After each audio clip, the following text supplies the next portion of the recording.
Hello everyone, আসসালামু আলাইকুম। Welcome to Latifa's flavour fusion. আশা করছি সবাই ভালো আছেন। আজকে আপনাদের সাথে শেয়ার করব বৃষ্টির দিনে খিচুড়িময় অলস দিনটা কিভাবে পার করলাম।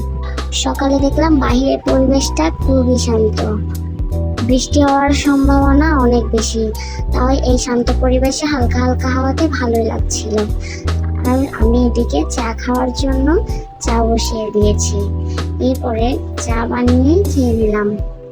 তার সাথে করেছিলাম চটপটি, ছোট ছোট লুচি আর কিছু ফুচকা। এই তিনটার কম্বিনেশন আমার কাছে অনেক বেশি ভালো লাগে, তাই আর দেরি না করে খেয়ে নিলাম। দেখলাম কিছুক্ষণ পরেই আবার খুব জোরে বৃষ্টি শুরু হয়ে গিয়েছে।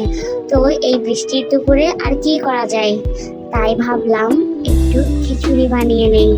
আমায় আর পাপাকে জিজ্ঞেস করতেই তিনি রাজি হয়ে গিয়েছেন। তারপর আর কি করা, সোজা রান্নাঘরে চলে গেলাম খিচুড়ি রান্না করার জন্য।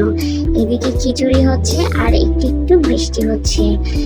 আমার মতো বৃষ্টির দিনে খিচুড়ি খেতে কে কে পছন্দ করেন অবশ্যই কমেন্ট বক্সে জানিয়ে যাবেন। আর আমার খিচুড়ির কালারটা কেমন হয়েছে অবশ্যই জানাবেন। আজ রান্না করছিলাম চিকেন খিচুড়ি, আর চিকেন খিচুড়ির সাথে একটু ডিম ভাজা হলেই জমে যায়, তাই না? তার জন্যই ঠুস করে একটা ডিম তেলে ঢেলে দিয়ে ব্যাস ভেজে নিলাম। খিচুড়ির সাথে অনেক বেশি ভালো লাগে আমার। এই যে দেখুন খিচুড়ির লোকটা, একটু পেঁয়াজ কুচিও নিয়ে নিলাম। আহ, কি যে মজা! এখন দেখে মনে হচ্ছে আবার খেয়ে নিই, অনেক লোভনীয় লাগছে। খাওয়া দাওয়া শেষ করে আবার সন্ধ্যার দিকে ওনার আবতারে বানাতে গেলাম চিকেন শর্মা। আপনারা যদি চিকেন শর্মার ফুল রেসিপিটি চান, আমি অবশ্যই একটি ভিডিওতে দিয়ে দিব। এটা কিন্তু রেস্টুরেন্টের চেয়ে স্বাদ কোনোভাবেই কম না। এটা খেয়ে সবাই প্রশংসা করেছে, সবাই অনেক বেশি পছন্দ করেছে। আমারও এই শর্মাটা অনেক বেশি ভালো লাগে, তাই তার আবতারকে ফেলতে পারি বানিয়ে নিলাম চিকেন শর্মা। এটা দেখতে এত মজা হয়েছে যে বলার মতন না।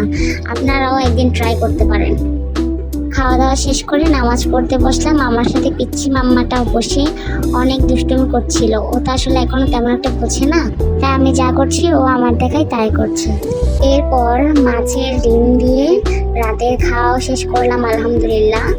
মাম্মাটা যখন ঘুমিয়ে পড়েছে তখন আমি চুপে চুপে ওর হাতে মেহেদি পরিয়ে দিই, কারণ দিনের বেলায় মেহেদি লাগাতে গেলে দেখা যায় মেহেদিগুলো নষ্ট করে ফেলে। আর সবাই মাশাআল্লাহ বলতে ভুলবেন না কিন্তু। আজকে আমার ছোটোখাটো ব্লগ এতটুকুই। এতক্ষণ পর্যন্ত সাথে থাকার জন্য ধন্যবাদ।